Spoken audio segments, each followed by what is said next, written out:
Okay, welcome everyone to this session, March 23 of Lean Agile Delivery Coaching Network and Digital Transformation in London. We are roughly 30 participants and we have as a speaker, Dan Vacanti. Just a very quick introduction about Dan, that is one of the leaders of the Agile movement across the world. I had the opportunity to meet Dan 1 year ago, something around, and then also I had the honor to be one of the students that actually joined one of the sessions of the Pro Kanban training.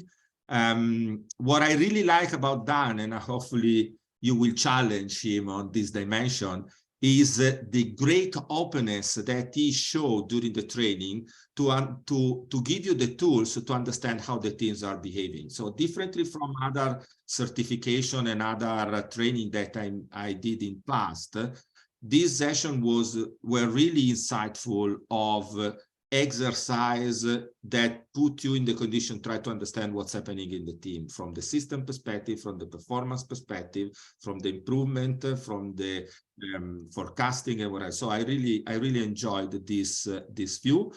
And actually the production that Dan has in books, articles is really focused on this stuff. So I think it's a great opportunity for us to have this hour with Dan and make all the questions that actually we were in difficulties to ask about Agile. So thank you, Dan, for joining this session. It's an open session, so thank you also for the bravery to be here and respond to the question. We are following a list of questions that you can add, you can vote.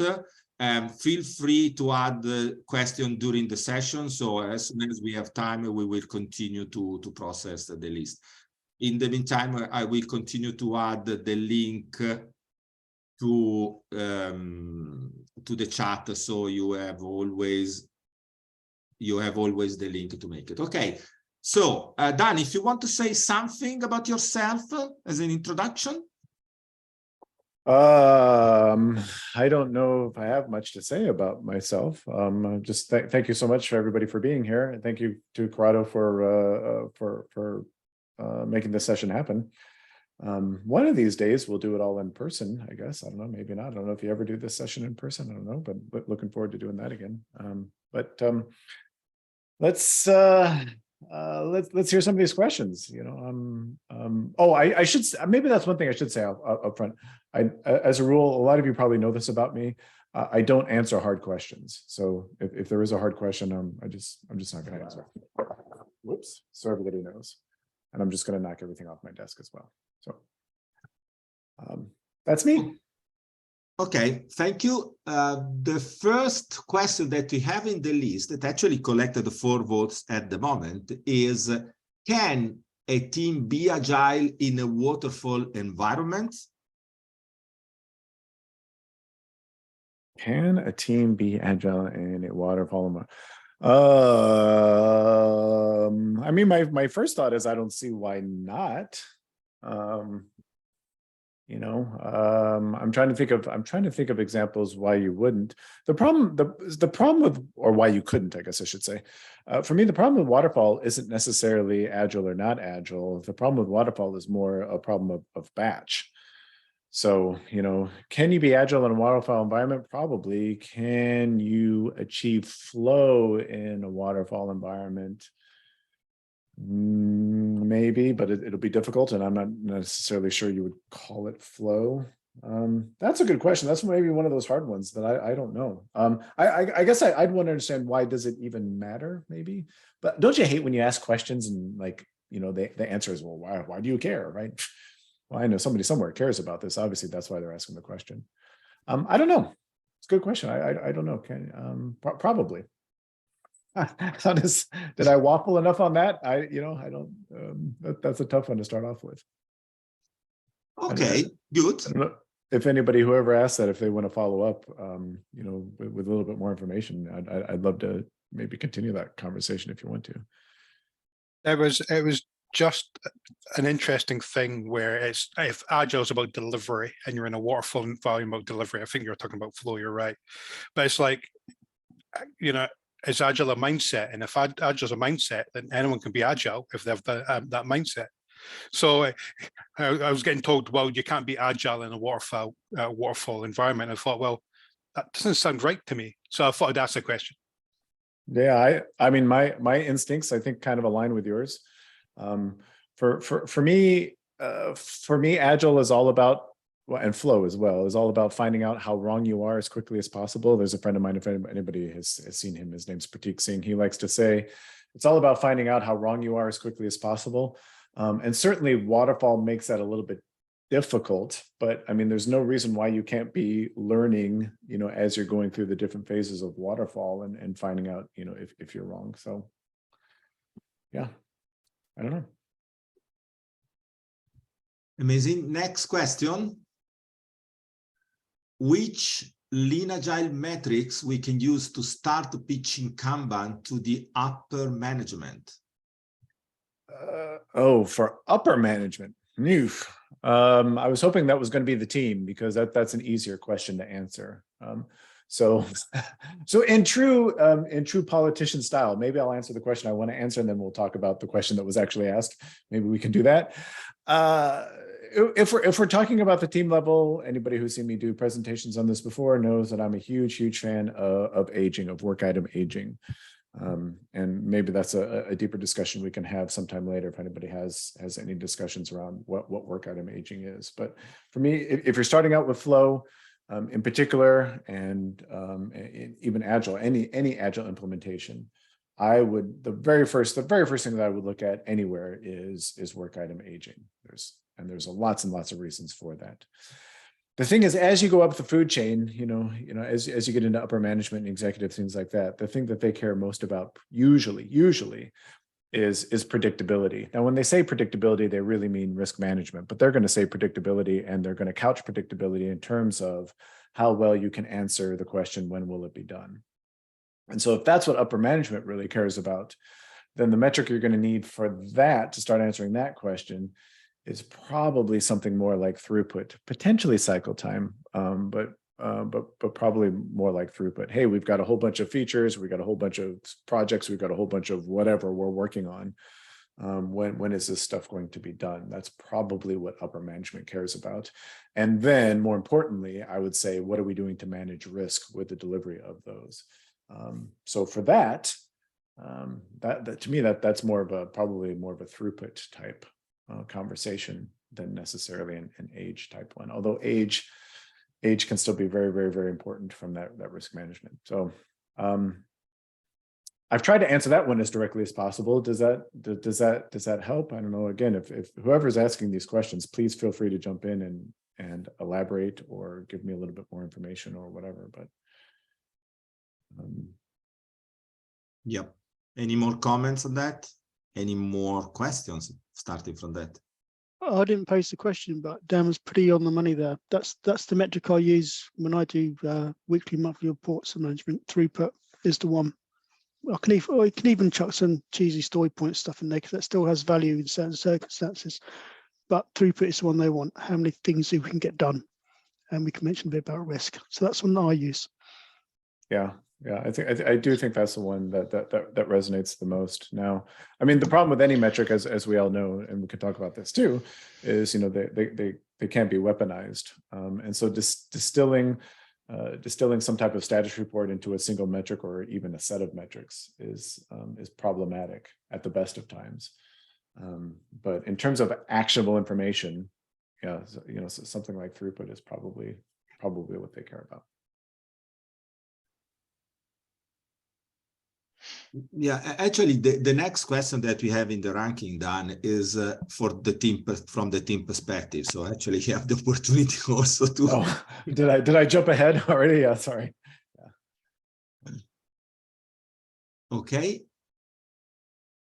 Do you want to pick another question, Dan, or it's okay to go with the ranking?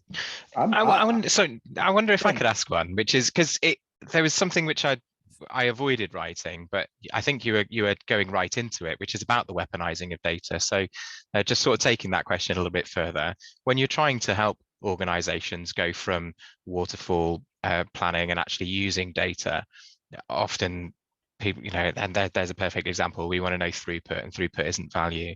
So how do we, what advice would you have for avoiding the build trap while still making the right steps with data-driven predictability?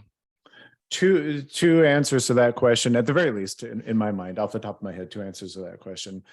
For me, first and foremost, is, like I said, I always like to couch the metrics in terms of risk. So there's like, when we say throughput, for me, there's no single number that is our throughput. Rather, there is a probabilistic range, if you will, that is our throughput, and especially when we're turning that throughput into a forecast. There is a range of possible outcomes, and there's a probability associated with all those possible outcomes. So the first thing I always talk about is, and this is where you start to lose people, unfortunately, is talking about it from a more probabilistic perspective. There's no certainty. There's no 100% in our world. There's no there's no deterministic thinking. So it's not about, hey, we got X number of items done last week and Y number of items done the week before. It's like, well, probabilistic speaking, how much stuff are we getting done, and how do we turn that into a probabilistic forecast about the future? Some of you have probably heard my talk on this. The example I like to use with that, because I do live in South Florida, I talk about how they predict hurricanes down here, and it's like they don't ever say this is exactly where the hurricane's going to go, right? They give you kind of this range.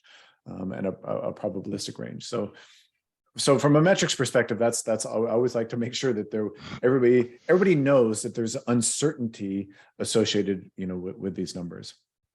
And when we talk about escaping the build trap, again, my solution to that, because I am pretty clear on this. I am a big believer in it is output over outcomes. Most people like to say, no, it's outcomes over output. I'm actually a very, very big believer that it's output over outcomes. And the reason why is kind of what I talked about before. It's all about understanding how wrong you are as quickly as possible. So, Annie Duke talks a lot about this in her book called Thinking in Bets. It's a concept, if you're a poker player, it's a concept known as bankroll management. And the idea is that you want to place as many small bets as possible. As many, the last thing you want to do, again, if you're a poker player, is go all in on the first hand. I mean, that could work for you, but chances are it's not going to work for you. So how do we place as many small bets as possible so that we can learn? And I guess that's the key second half of that is, are we learning from the bets that we're placing? So those are my two answers. Is number one, there's always a probabilistic aspect to this, but number two is, how do we make those bets as small as possible so that if we're wrong, we haven't bankrupted ourselves and we have an opportunity to learn and pivot and do whatever. So I'm rambling a lot today, aren't I? I don't know if that's helping or not. If that makes sense. Oh, thanks, Dan. Yeah, in the meantime, Naga in the chat had another question related to that. How does Monte Carlo forecast come to use on this? Yeah, a Monte Carlo simulation is one way. It's not the only way. It's my preferred way by far, for turning that throughput metric that we were talking about into a probabilistic forecast about the future.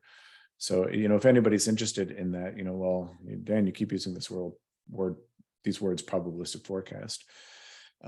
If anybody's interested in that, one of the places to start with is Monte Carlo simulation, because it gives you an idea of how we might model our present to understand what the possible outcomes are in the future. And by the way, if anybody doesn't know Monte Carlo simulation, that's just a fancy term for just try it over and over and over again. For example, I've got a coin here. What's the probability of me flipping this coin and it coming up heads? Well, one way we can figure that out is just try it over and over and over and over again and track the results, right? I've got two fair 6-sided die. You can tell I teach a lot of probabilistic stuff. I always have, these things handy. What's the probability of rolling 2 dice and it coming up 7? Well, one way you can figure that out is just roll it over and over again and track the number of times that it comes up 7. Those are very, very crude examples of Monte Carlo simulation. So when we say Monte Carlo simulation, that's all we're really talking about is, hey, I've got this feature I'm working on. I've got this project I'm working on. Well, how have we done in the past? Can we take that past data and, simulate it over and over and over again to kind of predict what our future is going to look like? So it's kind of hand wave. It's really, really tough to get into the details of what Monte Carlo simulation is on calls like this. But if anybody's interested in probabilistic thinking, then that's one place I would start. Yeah, about that, Matthew made the question about the stability of the system when you are doing the Monte Carlo simulation. I mean, does the Monte Carlo simulation forecast require a stable system to work? Technically it doesn't. I mean, technically you can run a Monte Carlo simulation doing anything. The big assumption, however, when you're running, if you're using something like Monte Carlo simulation to come up with a probabilistic forecast, the big assumption that you're making is that the future that you're trying to predict will look like the past that you have data for. And so this is where the questions of system stability come in, because if you're running a wildly unstable system and you take the data off that wildly unstable system and you throw it in your Monte Carlo simulation, then it's going to be very, very hard to trust those results going forward. Not to mention your results will probably be all over the place. But if you're running a relatively, somebody asked a question about that? Go ahead. Yes. Yeah. It's about the same thing, but I would want to understand, what are the possible criteria, or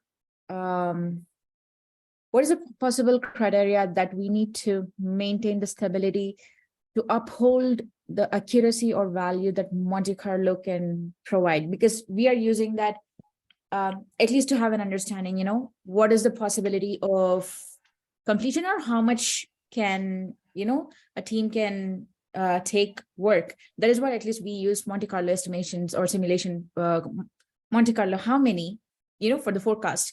But there are different, we always stumble upon situations where the forecast somehow doesn't reflect the team, because there are so many criteria. For example, when the team shuffles and new people arrive, it doesn't reflect their capacity, or if the team is sizing in different way and not in the way where Monte Carlo can provide.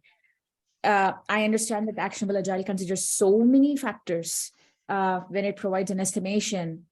However, I just do not know how to overcome these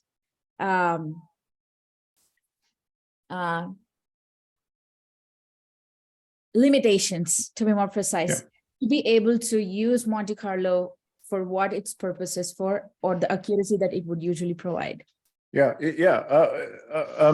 So from a system stability perspective, believe it or not, system stability probably doesn't mean what you, all of you, I'm not talking about any one person in particular, but all of you, it doesn't necessarily mean what you might think it means. System stability is from, when I talk about stability, I'm talking about it from a flow perspective, and I'm usually talking about it more from a Little's Law perspective. There are certain assumptions that need to be met for Little's Law to work. And again, we can get into those. That might take up the whole hour, though. But there are certain assumptions that need to be met for Little's Law to work. And if you meet those assumptions, then pretty much by definition you have a stable system. And interestingly enough, Little's Law doesn't talk about anything about our team members leaving, our team members coming in. Are we sizing stuff the same way? Is our work getting more complex or less complex over time? Little's Law doesn't talk about any of that stuff. So, as long as those same conditions that occurred in the past are likely to continue in the future, then you can still probably have some confidence in that Monte Carlo forecast. Now, having said that, obviously, if you've got a team of, say, 5 people and tomorrow it grows to a team of 20 people, that's probably something you need to take into consideration. And your get out of jail free card, always with Monte Carlo simulation, your get out of jail free card is something that we call continuous forecasting. There's never just, I shouldn't say never say never, right? But usually there's not just one forecast, right? There's multiple forecasts as you get new information in. So if our team size changed, like if our team size quadruples overnight, okay, yeah, our historical data is probably not good anymore. But that doesn't mean that we can't collect new data with this new team and very quickly, because you need very, very few data points to get going with Monte Carlo simulation. Collect new data points with this new team as quickly as possible and feed that into the Monte Carlo simulation and continue to do that, as you go forward. So what other forecasts can we add to it, Dan, then to couple with Monte Carlo then? What other forecasts that we can add to the data? I am really sorry if I'm not trying to monopolize this conversation. I'm really sorry, but it's just so many questions I have related to this. I can either post it here, but it would break the flow of it. So I'm asking questions here. So I, in front, apologize everyone. So this is the last question I would like to ask Dan. What are the other forecasts that we can add to Monte Carlo simulation to be able to support for the new data that has arrived and the system is unable to provide its true forecast? Yeah. What other things can we add to it? Well, I might not be understanding the question properly, but I don't know that there's any different forecasts. It's more rerunning the forecast with different data, if that makes sense. So the team changes, right? The team changes. Let's take the same example. Yeah, so the team has dramatically changed overnight. You say, okay, you know what, all that historical data that we had, forget about it. Let's throw that out. You theoretically still could run a forecast and say, hey, this is maybe, best case scenario or something like that, or maybe worst case scenario, depending on how it goes. But as the new team starts working, hopefully very quickly, you're going to be getting new throughput data. And all I'm saying is, as you get that new throughput data, you take that throughput data and you feed it back into your Monte Carlo simulation. So it's not a question of, additional forecasts. It's a question of running the same Monte Carlo simulation, weekly or daily, or even I had a company that ran it almost minutely, right? As Jira was getting updated, they would rerun their Monte Carlo forecast. And so, at any given time, you could go to this Monte Carlo dashboard and you could see what are the chances of, a given release, being finished by a certain date. So again, I'm not sure if I understand the question properly. I don't know if it's additional forecasts, but it's, you're still running the Monte Carlo forecast just with different data, but you're running it continuously, essentially continuously. I don't know if that makes sense. Yes. Thank you. Yeah, Naga, if you want to make questions, please don't be shy, add in the list. Okay? Yeah. In the meantime, a couple of questions related to forecast has been added into the chat, so maybe it could be interesting to explore them now. So Matthew wrote, would this forecast be based on a snapshot in time? The question actually is not for you, but it's for Naga. I was going to just say, to understand the context that she described. So when we make, I think even how the Monte Carlo works is that we take historical data as a basis, and then we forecast it for a future time for the amount of time that we are planning. So maybe we can say that it's a snapshot in time.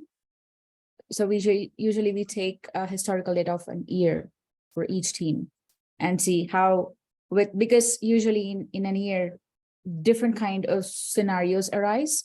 So we want to consider everything that would encompass. So based on all the situations and Actionable Agile as a tool. So with that, based on that data, in the next 6 months, we would see a forecast on how much a team can, how many tickets can a team, will be able to complete. It's a forecast that we would usually take. So maybe it's a snapshot in time. Yeah, and it's a very fleeting snapshot in time, because especially if you're doing like a 6 month forecast, I would expect if I'm doing a 6 month forecast, I would expect that forecast to be invalidated at any given snapshot in time, that forecast to be invalidated fairly quickly within Yes. days, if not days, if not even hours, as everybody knows, a plan does not survive engagement with the enemy. Is that the quote? I don't know if that's the quote or not. Forgive me. I'm not a military historian. But yeah, I mean, as that new information comes in, again, you think about the hurricane, right? As wind speed changes, as air temperature changes, as whatever changes, I mean, then the path of the hurricane is going to change. I mean, that's just the way things work, right? So, yeah, thank you for clarifying the situation, Naga. The next question that we had in the list, Dan, is what is the number one mistake to avoid when a new team is starting? Starting with Agile, Kanban, anything? I think this is rated when a new team is forming, actually. When a new team is forming. Again,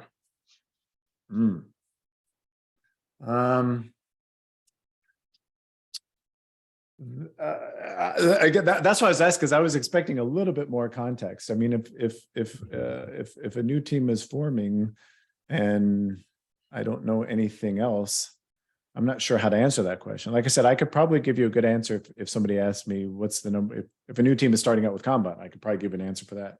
If a new team is starting out with Scrum, I could probably give you an answer for that.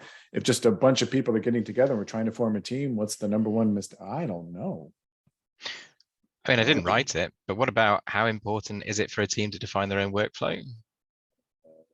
Yeah, would you say that's well up there, or not really, in comparison to something else? Something along those lines. I was maybe even go along the lines of like purpose. Like, I mean, if we really are a team, why is this random group of individuals coming together? Do we have, as a group, do we have a purpose? And that's what I'm saying. That's why I'm my gut is telling me there's probably some other contextual information in there that would probably be useful to understand. Okay. What mistakes you might want to avoid. But there is a comment in the chat in the meantime from Dov that says the number one mistake is to think there is a number one mistake. Yeah, that's a great answer. Can I steal that one? I'll take that one. That sounds good to me. Yeah. Yeah. Thank you, Dov. Yeah. The next that we have in the ranking is related to one of your podcasts together with Pratik. Everybody knows we're drunk when we do that, right? Everybody knows that, right? That's so just everybody loves to quote me on that, but I'm like, we're drinking. Anyway, go ahead. Yeah, sorry, go ahead. Yeah. I think Pratik mentioned to perform a refinement while the card is in progress. So the question is, what does upstream work look like? It looks like refinement as well. So far be it for me to defend anything that Pratik says, right? If anybody knows me, if Pratik were here, he'd be saying the same thing about me, just so everybody knows me. Getting back to number one mistake, I think I don't know if it's a number one mistake, but I think it's a big mistake to say just because we've refined something, or just because we've pulled something into a sprint, or just because we've pulled something into our workflow, that we have sized it correctly, or that we have refined it correctly, or whatever. And you see this happen. I see this a lot on Scrum teams, and to be fair, on Kanban teams as well. That once a user story or a feature, whatever, has been quote unquote defined, people think, okay, that's what it is. And that's what it has to be all the way through the whole process. And nothing could be further from the truth. And not to put too many words in Pratik's mouth, although I'm going to, that's pretty much what Pratik is talking about, is once you pull one of these items into progress, and once you start working on it, you'll learn a ton about it. You don't drive out uncertainty just by talking about things.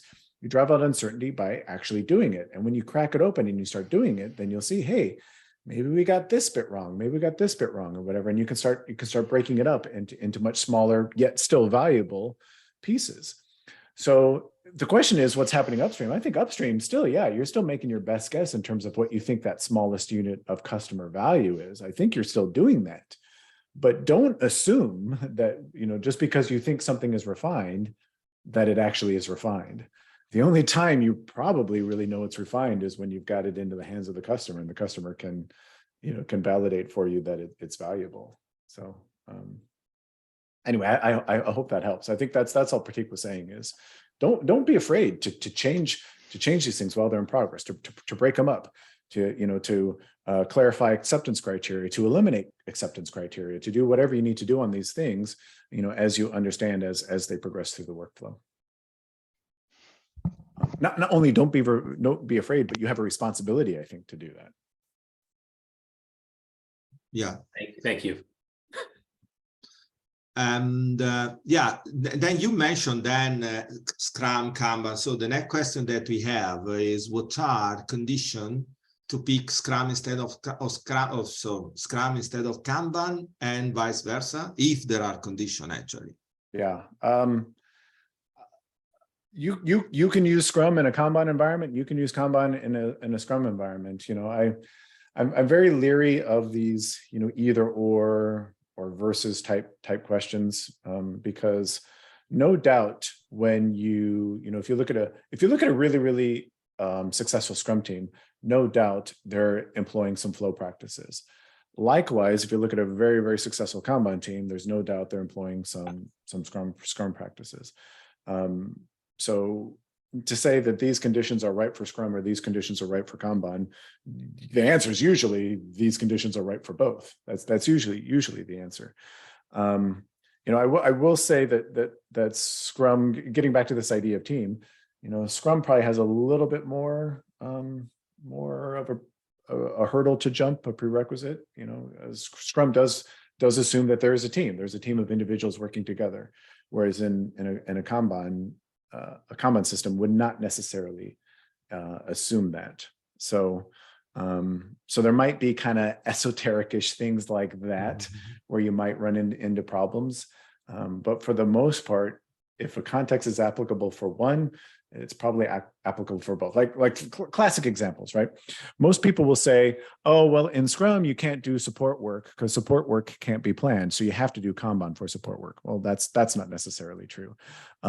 Likewise, people will tell you that Kanban is for simple work and Scrum is for complex product development work. And that's not true either. In fact, my whole experience with Kanban has been developing, complex products. So, you'll see these kind of like bold statements on the interwebs that, generally speaking, just aren't true, because you can use either or both, and like I said, usually it's both.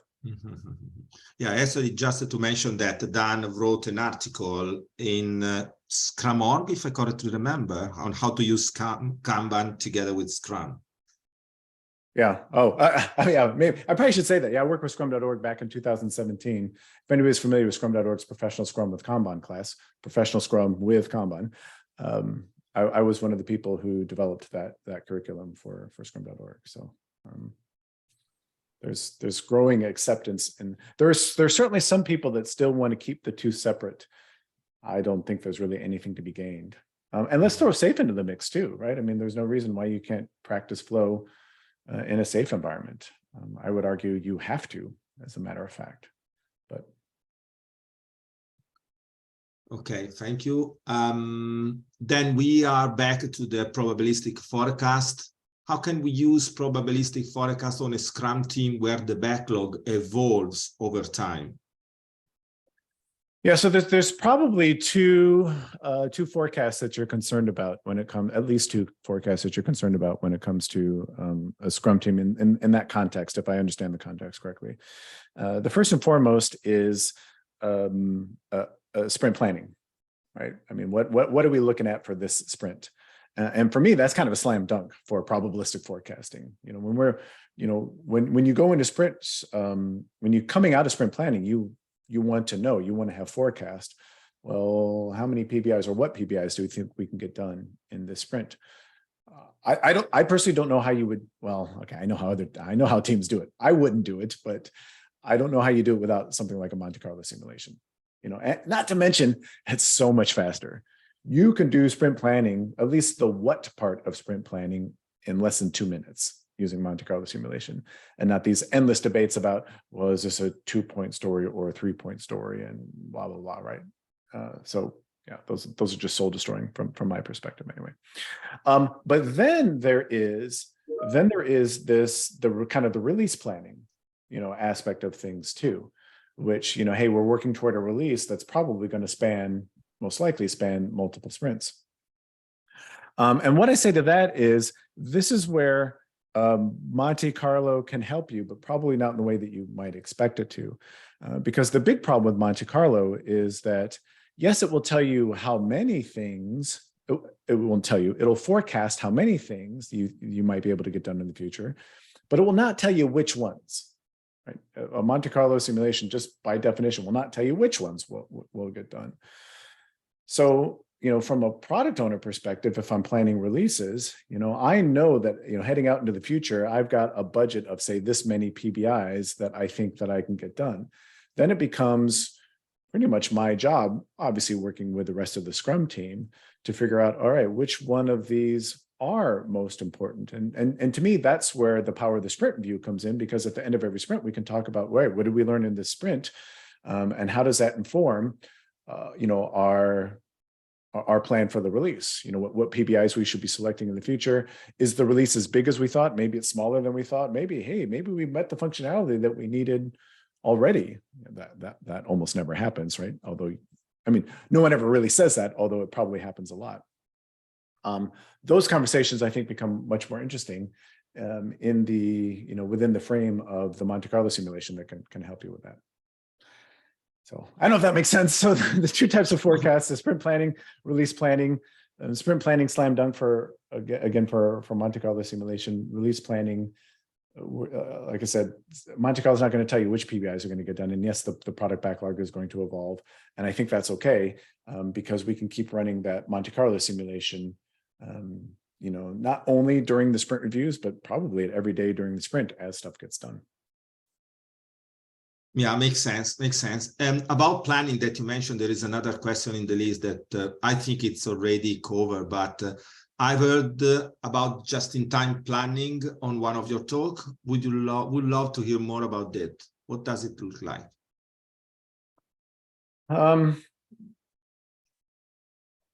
So I was probably, again, hopefully this is one of my sober talks, not one of my drunk talks. I was probably talking about in a flow environment, in a WIP limited flow environment, when you're truly operating a pull system and you get that signal to pull, that you don't necessarily need to spend a ton of time up front. So say you've got a whole bunch of stuff in a backlog somewhere, in an options column, us Kanban nerds, prefer to call, things options rather than backlogs. It's a thing. Don't ask me. So we're tracking all this stuff, in an options column or something like that. And a just-in-time perspective would say, well, it's probably wasteful to do a bunch of work on stuff while it's sitting in an options column, because the reasons it's sitting in the options column is because we don't know if we're going to work on it, right? This is a fundamental problem with backlogs, right? Somebody somewhere has a good idea, they throw it in a backlog, and you assume once it's in the backlog, you assume it's going to get worked, where usually chances are it won't get worked, right? It's honestly more likely that if something's in a backlog that it won't get worked than it will get worked. That's a dirty little secret of Agile that nobody really likes to talk about. So that's why a just-in-time perspective would say, okay, throw it in the backlog, throw it in the options column. And only when we have that capacity signal that we're ready to start, and only when we think that, yes, this is the item that we should be starting, should those conversations happen around, is this thing right-sized? Do we understand enough about this thing to start it? It's et cetera, et cetera, et cetera. It's one of the places where I firmly diverge from Scrum, because they talk about making sure that a product backlog is ordered and things like that. I personally think, any of that upfront work is, from kind of a lean perspective, is wasteful.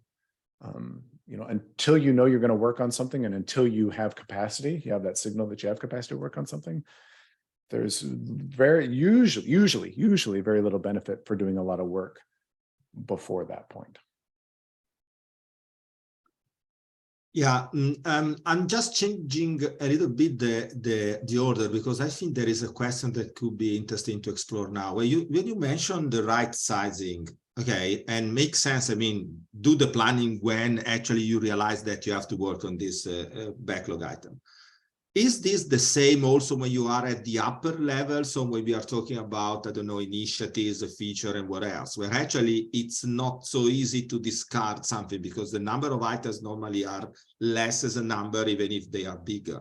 So there is a question here about the right sizing of this stuff.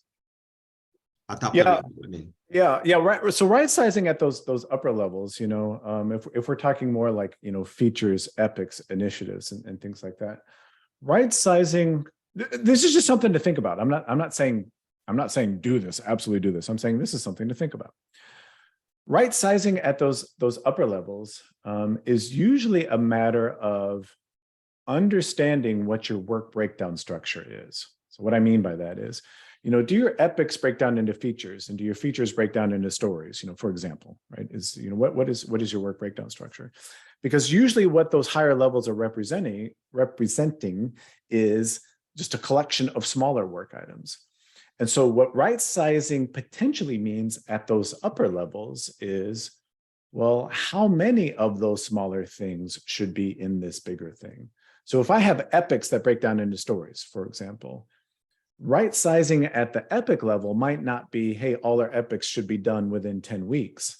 That might not be a right size. Right sizing might be, we don't want our epics to ever get bigger than 15 stories, right? I mean, that might be what right sizing is.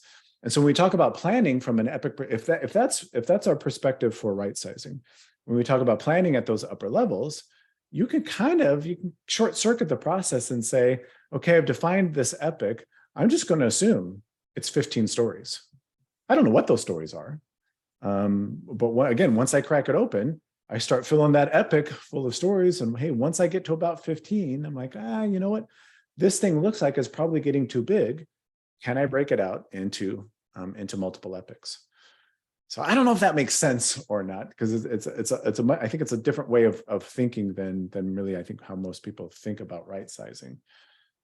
But that's one of the things I would consider when we talk about right sizing as we go kind of up the stack. Yeah, makes sense, absolutely. Let me say, I'm thinking about my business guys when they have a backlog of initiatives, and in a certain moment they see a growing number of initiatives, and actually initiatives are funded in some way, so they are so worried about the growing of requests for funding. Yeah, and those are the fundamental problems you're going to run up against, because especially if a product manager has an initiative that's funded, they are incentivized, and I'm not saying they're bad people for doing this. They're incentivized to try and shove as much stuff as they can in that thing, because they don't know when they will ever get a shot at it again, right? They don't know when funding will come back. So their immediate response is, let's try and shove as much stuff as we can in this thing, because if I say, oh no, we don't need that right now, I might not ever get it, you know?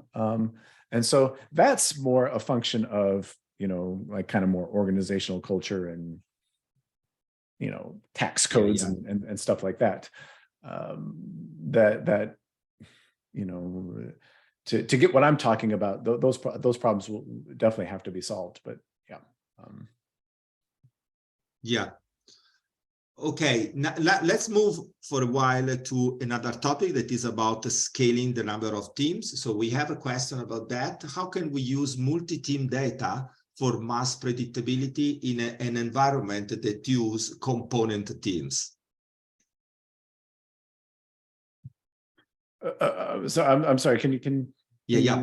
How can we use multi-team data for mass predictability in an environment that use component teams?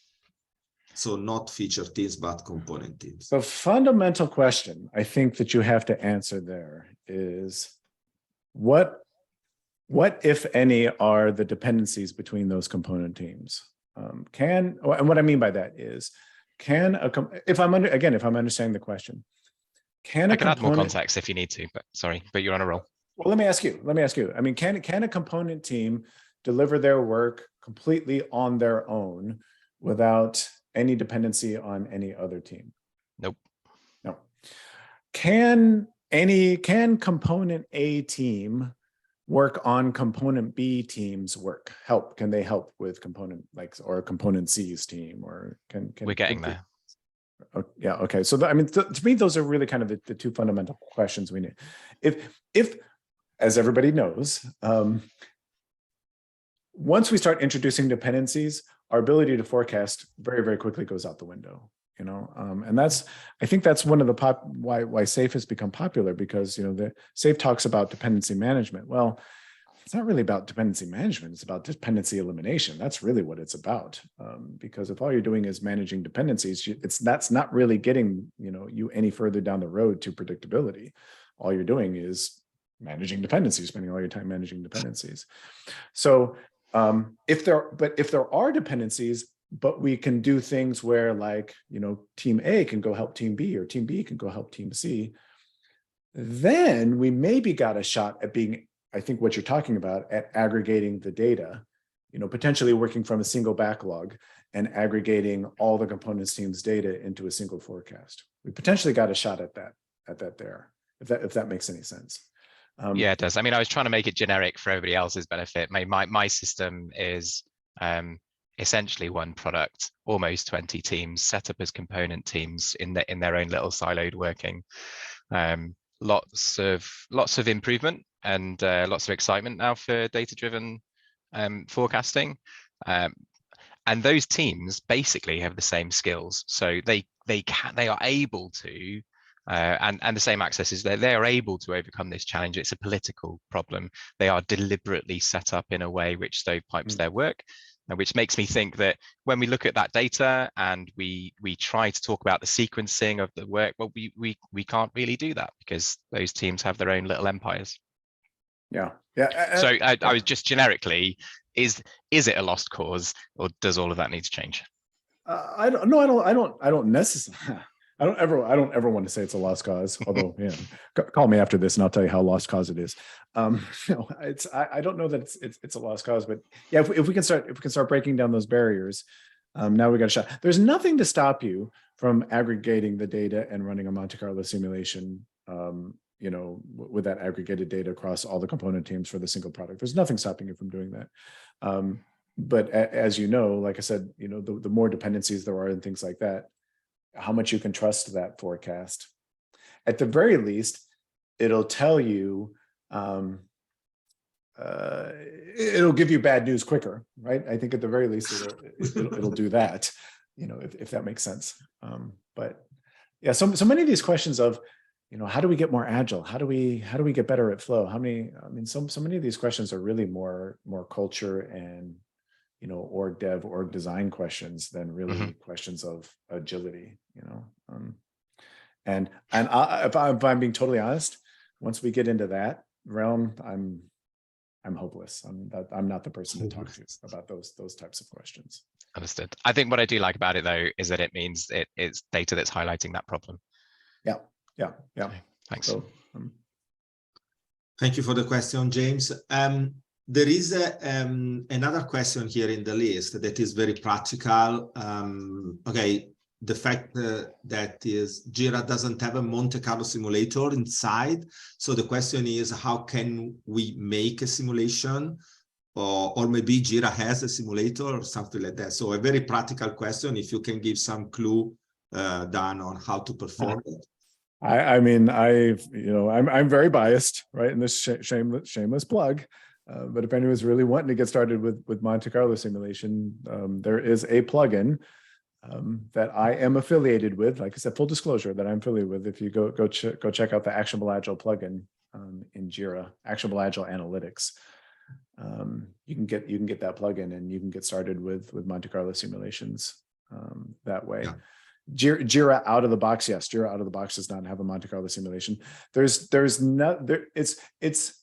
I don't want to say it's simple, but it's fairly straightforward to set up your own spreadsheet. I mean, you can do this in Excel, you can do it in Google Sheets to run Monte Carlo simulations. The problem with that, if there is a problem with that, the problem with that is you have to get your data out of Jira into Excel. You have to get flow data out of, and I don't know why Jira makes it really, really, really, really, really hard to get flow data out. It's really hard to get good flow data, but you can do it. You can export your flow data from Jira, throw it into a spreadsheet, and you could run your own Monte Carlo simulation. If you can overcome that hurdle, then the next problem that you're going to have with the spreadsheet option is we talked about this concept of continuous forecasting, that every time your data updates, you probably should be rerunning that forecast. Well, now you got to go through that whole problem again. You got to get our data out of Jira, put it in a spreadsheet, rerun the forecast. So, but you can do it. You absolutely, in fact, it's what I did for years before I started this plugin. I did it for years. I would export data, throw it into a spreadsheet and do it. I would even go so far as to recommend maybe you even do that first so that you get a feel for what good data is. You get a feel for what Monte Carlo is really telling you. And once you have a really good understanding of that, then yeah, let some other tool plugin do that. Don't do it yourself. Yeah, that was my question, Dan. That's kind of what I'm doing, but it's such a big overhead, and we can't get plugins for. I can't tell you why, but we have restriction on what we can use. So I know about your actionable ad. I know about Kanban. I know about all this, but we can't use them. So yeah. Okay. Sorry. Yeah, I think you're only out. I mean, so are you allowed to export your data out of Jira though? I mean, if at least you're allowed that. You're not limited to the plugin. There's a standalone tool which will work as well. Possibly. Yeah, that's true. Yeah, you can buy your own personal copy and use the standalone version. But then I don't know if there's like data privacy, data protection issues of exporting data out of Jira into that. You might have those types of issues. So I was actually talking about AA standalone tool. So then the data isn't actually is not retaining the tool, is it? I've gone through that for organizations that have, I'm assuming, very similar environments. You're right. It's not retained in the tool, but there might be privacy policies that say you can't export the data out of Jira and load it into another tool, even if it's not persisted. A lot of times there are restrictions against that. But yeah, sorry. I mean, it's so easy to use Jira as a punching bag. It's so easy, but think about it. Somebody somewhere thought that having fractional story points, like decimal point story points, that was a better use of our time than, say, building out a Monte Carlo functionality or building out better visualizations for Kanban boards or something. No, don't have any of that stuff, but I can enter in 3.8 story points. I can do that. Somebody somewhere thought that was a good idea. Actually, that field is a text field. For your information, you can also add XXL. So okay, all right, fair enough. I mean, it's like anyway, we have another very practical question that maybe we can connect. So when we are using the scatter plot, I think about cycle time. Mm-hmm. Does the size of gap between the percentiles on a scatter plot give us an indication of predictability? Not necessarily. That's a great question. Not necessarily. Potentially, but not necessarily. In fact, you should probably assume that the further out you go, the bigger the gaps are going to be. That the gap between, say, the 85th and the 95th percentile is probably going to be bigger than, say, the 30th and the 50th. That kind of should kind of be an expectation. The bigger concern is probably the more extreme outliers. And while those more extreme outliers won't affect the percentiles necessarily, they might show up as signal on something called a process behavior chart. And I wish we had more time to talk about process behavior charts, but that's a shameless plug. That's another feature that'll be coming out in Actionable Agile in the not so distant future. That's usually where there's more signal versus noise in terms of whether our process is predictable or not. So it's not necessarily the distance in the percentiles themselves, it's how extreme is the quote unquote outlier. That's where you're going to get the signal about predictability or not. And if you want to learn more about that, process behavior charts is where I would start. The work of Dr. Donald Wheeler, the work of Dr. Shewart, that type of stuff. Okay, Dana, we actually are at 7 p.m. here local time. Yep. I don't know what is your availability. We have just few questions, but I mean, the agreement was for 1 hour, so let me know. I mean, I'm happy to keep going for a couple more minutes, but obviously, Oh, I mean, anybody okay. who needs to drop, I just want to say thank you so much for joining. It's great to come talk to you, but I'm happy to keep talking for a couple of minutes for anybody who wants to stay. Okay, so just as a last question, I will ask this one. They are all important, but if you had to focus lead time to measure and improve, would it be individual story time or larger slice release lead time?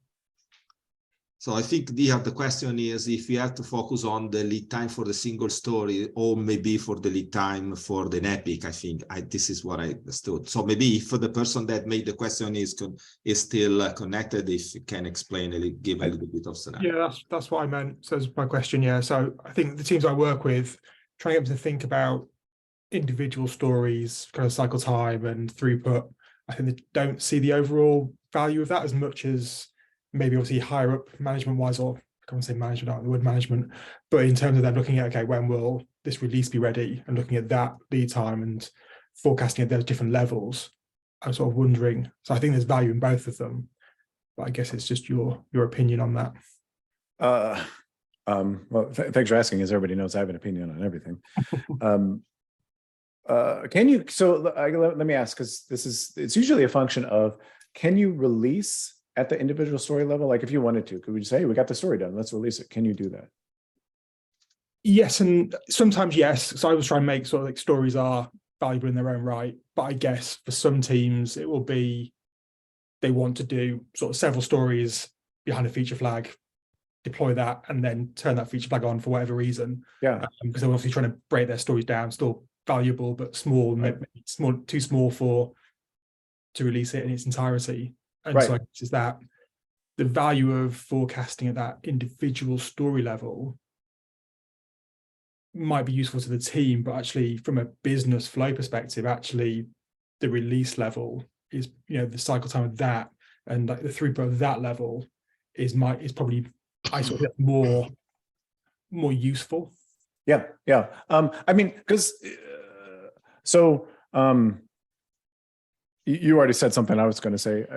To me, all of those data points would be interesting to track. I would want to track when stories are finished. I would want to track when the feature flag was turned on. I would want to track if turning on the feature flag is different than a quote unquote release. I'd want to track when the release was actually. I'd probably want to track all of those and understand what that different data is telling me. So there's no doubt, based on what you just said, there's no doubt, yeah, the bigger release thing is probably what the wider organization is going to be focused on. But what I always like to say is, releases are essentially forecasts for multiple items. We're trying to get X number of features done, X number of stories done, or whatever. Honestly, the way you get good at forecasting those is to get really good at forecasting the individual items. If I'm trying to forecast when 100 items will get done, well, the better that I can get at forecasting when each individual item will be done, that's going to give me, so much more leverage in terms of the overall release. Yep. So I agree, in terms of a roll up, in terms of communicating release, that big release is probably the data they care about. But if you're talking about leverage for improvement, it's probably those individual items that are moving, but track all that data. I would want all of it. Yeah, I try and get all the data, but I guess this is where I hate Jira. And it's therefore when people start talking about, oh yeah, track releases and epics and use all that the internal Jira workings, I sort of cringe at that, because I think you're becoming a kind of a Jira monkey rather than thinking about value. Absolutely. Yeah, it is a shame. If I could give a clue on how to extract the data from Jira, I think that EasyBI can help a lot, because actually in EasyBI you can create the scenario and then you can export almost automatically the data that you need without all the manual intervention that actually you can do in EasyBI. This is just my clue how we are doing, or Power BI or something like that. Okay, I think this is the last question. So thank you very much, all of you, for joining. Thank you very much, Dan, for this challenge. I saw that sometimes there were tough questions, but thank you for providing, in any case, your point of view, even if you don't have the exact response. Yeah, So no, yeah. Sorry, please go ahead. Go ahead. I was gonna say, I just want to say, reiterate that. Thanks everybody. Maybe next time come up with some harder questions. Maybe, geez, you know, these weren't hard enough. Wow. Yeah, I take this by word, because I think that will be another time. So keep in touch. No. Okay, thank you very much, and enjoy your evening. You will find this recording on our YouTube channel, and stay connected in LinkedIn and other social media that we have.